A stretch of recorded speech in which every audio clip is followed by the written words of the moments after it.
I stopped living like the average 20-year-old because I'm on a mission to become a millionaire before GTA 6 drops. So, regardless if I make $1,000 or $100,000 by then, it really doesn't matter. The whole point of this goal is to give the goal of being a millionaire an actual due date. You know that feeling like when you have an assignment and it's due at 11:59, but you don't do anything until the day of or the night of? That's how I'm treating every single day leading up to the most hyped game of probably over a decade already. Yo, what's good, YouTube?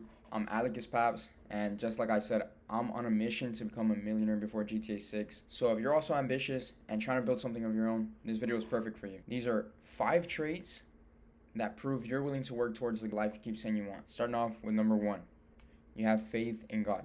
And I'm not talking about like the kind of faith that it's like, oh, I go to church. No, I'm talking about being mentally, spiritually disciplined with your faith. Like, yes, that's cool. That's cool. You go to church. That's cool. You wear a cross. But are you actually humble and disciplined? And you're not trying to control every single aspect of your life. So I'll give you an example of what it's like to actually let go and give it to God and not be so stressed on every single outcome. When I was in my last year at university, I was honestly stressed because, well, I'm going to graduate. Usually when you graduate, you go to your career job, and I didn't have that yet. I was just working with my family's business, which is good. I'm not hating on it. It gave me a lot of experience, brought me to where I am today, and even showed me what I want to do. But I didn't have like that job that's making, that 40,000, 50,000, 60,000, career that you just keep building on, which not everybody had. Like, I saw a lot of people around me, they didn't have that, nor were they even like caring to plan for it or anything. But I've always been like this. Like, I want to build towards more. So I already wanted to have my job like as soon as I got out, or an internship or something just to do. So I was stressed because I didn't have anything, and everything that was available was at least 200 plus miles from wherever I live. So I would have to move for sure. So I'd be leaving all my family behind, my girlfriend who's not my wife, all my homies, everything. So I was okay. I can do that. I can move. I don't mind. It is what it is. And I was still applying. I was submitting my resume, but I wasn't getting any interviews back. I wasn't getting no emails, like nothing at all. So I came to a realization. I was like, dude, you know what? I can keep tripping, keep being stressed, or like I can let this consume me. Because regardless, graduation date's gonna come. I know I'm graduating.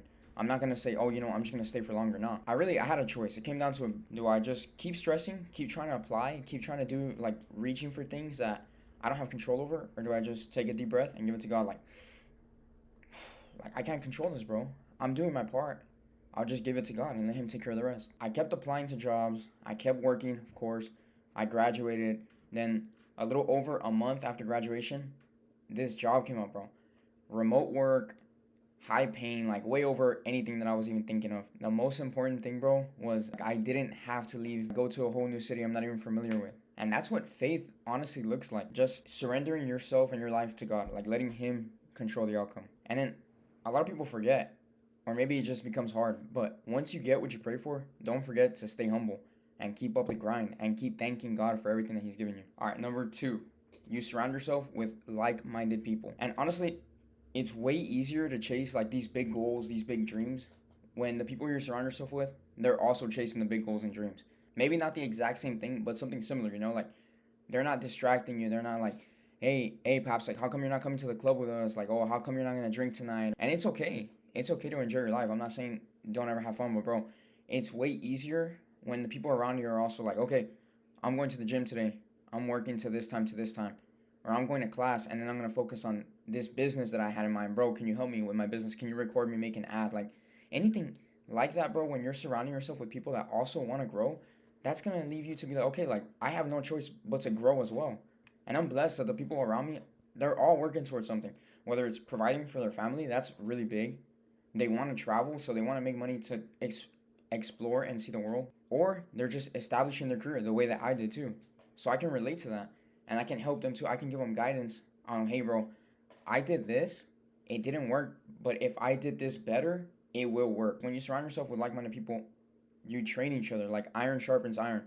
You learn from each other's mistakes. You don't just hold each other down. One of my close friends, he's working towards a music career. It's super hard, chat, whenever you start a business or whenever you're doing something that you don't have someone like reviewing your work or like really, how can I say, like you should be disciplined on your own, yes, but someone that kind of keeps tabs on you and makes sure that you're getting your work done. So you're not just scrolling all day when you should have spent that 1 hour that you were scrolling, you should have spent it probably looking for a new beat if you want to make music. So we worked on a schedule together and we came up with something that works with his school stuff and everything. And if he doesn't send me updates throughout the week, like, hey bro, I just completed a song, or hey bro, what do you think of this? I'll reach out to him myself, and then he sends me whatever he's worked on. The most important thing when you have a real friendship is giving honest feedback. There's no glaze, bro. Like, there's no fake support or just being a yes man. It's like, bro, I think you can do this better. Maybe he'll disagree. He's the one that makes music. I don't make music. But it's still the honest support and feedback that I'm giving him. So it's just real accountability from someone who actually cares about you. That's why it's so important to surround yourself with like-minded people. And in reality, it limits so much distraction, bro, and it builds a solid community. And that's the whole reason that I decided to make this goal public, because I could have just done this on my own, but I wanted to document really like what I'm doing on my own time or share my own experience. So that way people who want to lock in with me can also join in. Or they can just watch and see what I do. Like and sub if you're enjoying the video so far and you want to see more videos like this. I'm working on a 1K in 1 month challenge that I'll be posting soon. I also have the link for my Discord in the description. And I streamed at least twice a week, so pull up and say what's up. 3, you embrace the struggle. So whenever you're serious about building something, you're going to bump into a lot of road bumps. But it's up to you if you let that speed bump actually be a speed bump that you go over, or if you let it be a dead end and it stops you flat. That's why it's so important to be able to learn to adapt to your environment. I'm not kidding. You cannot just wait around and wait for whatever opportunity that you want to just come to you. You got to go and knock on those doors. One time what happened to me was I was finally starting to get consistent with the gym. I actually had a full month of going 6 days a week. This was in January to February of 2020. So then what happened? COVID happened. But I still lost 30 pounds because I was 180. I was just trying to get lean. So I was going to the gym. I was consistent. And then all the gyms closed, like everybody knows. And then even when they reopened, my mom wasn't down to let me go because of the whole virus thing. So I wasn't allowed to go. So that could have just been a dead end. I could have just said, well, whatever, I'll just go whenever the pandemic ends. Which wasn't until, when did it actually end? Like 2022? The whole point was I had to be able to adapt to my environment. Instead of going to the gym, because I couldn't go, I would run half a mile. That's not even a full mile. It's just half a mile. So the little things go a long way. Half a mile, and each day was either push, legs, or pull. And bro, don't even think like, oh, I had a home gym. No, because if you wanted a home gym at the time, bro, it was super expensive. So all I had was one 8-pound dumbbell, and what else did I have? Oh, a water bucket. I would fill it with water, do rows. I would do push-ups, anything calisthenics related.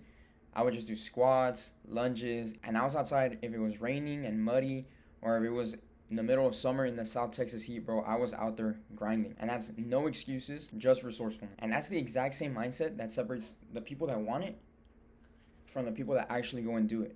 And there's only a handful of those people. I just make this quote up, but let me know. Let me know in the comments if it hits. Anyone can start a fire, but real discipline is knowing how to keep it lit and when to turn it off. Alright.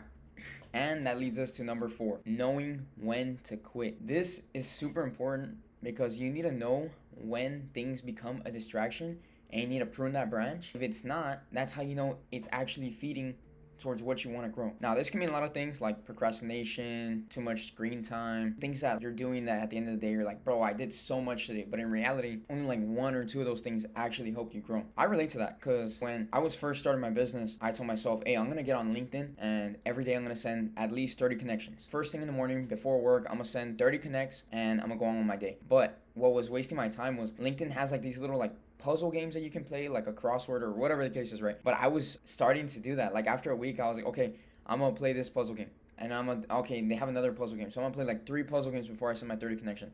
Bro, that is a waste of time. Like there's so many little things, and I'm not saying games are bad, but bro, when you have things to do and you have to go to work after you do something, reality, it's just a waste of time. That's a branch you gotta prune. You gotta keep on moving. And it's just gonna make you more tired and feel like you did more than you actually did. And it's not really like, oh, the games are bad or like going out to party with your friends is bad or anything, but time is expensive. Your time creates money and you put energy into your time. Your time is more expensive than the money you make or anything else because you can't even buy that back. The energy, you can sleep and okay, you'll feel more energized, or you can maybe play a video game, gets you energy, whatever the case is, but you can get the energy back. You can get the money back, but bro, your time, you can't. And a lot of times, wasting your time leads to regret. And number 5 is you learn from your past. You don't dwell on it. And this is key, bro, because if you can learn from your mistakes, you can definitely create something greater from those mistakes. I failed, but it was worth it because now I know how to do this better. Now, chat, this is a big one for me because when I was like 19 and 20 years old, I did not take content creation seriously at all. I got a decent following pretty quickly, so I would just hop on TikTok live. I'd probably make a couple bucks and I'd call it a day. Like, I would just enjoy it, have fun, but I never took it seriously. Then after a while, I started noticing other creators around me, like mutual friends that I had made,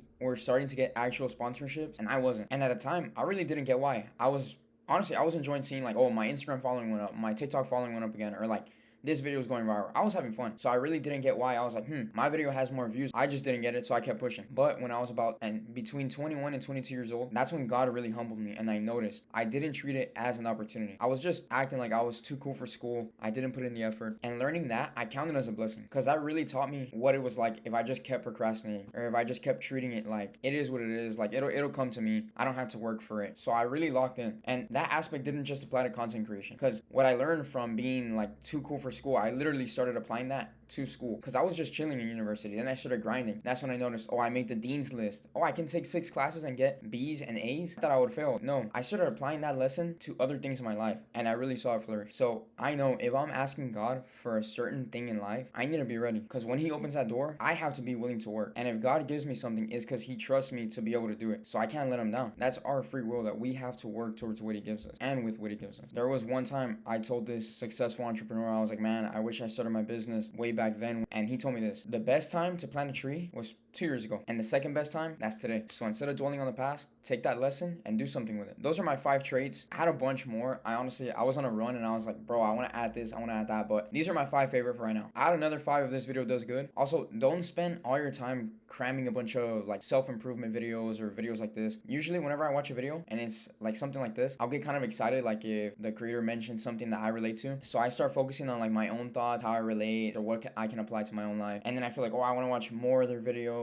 But try and rewatch the same video, and whenever you're watching it or just listening to it, make a note on your phone or write it down, then go back again and catch it, see if you missed anything. A lot of times watching the same video, you can learn literally 5 more new things from the 5 things I just mentioned. So don't just consume the content, implement it to your own life. Alright, chat, if you made it to the end of the video, comment, implement, and join the Discord too. This community is all about accountability and surrounding yourself with like-minded people. Like and sub if you breathe oxygen. God bless you, and I'll see you in the next one.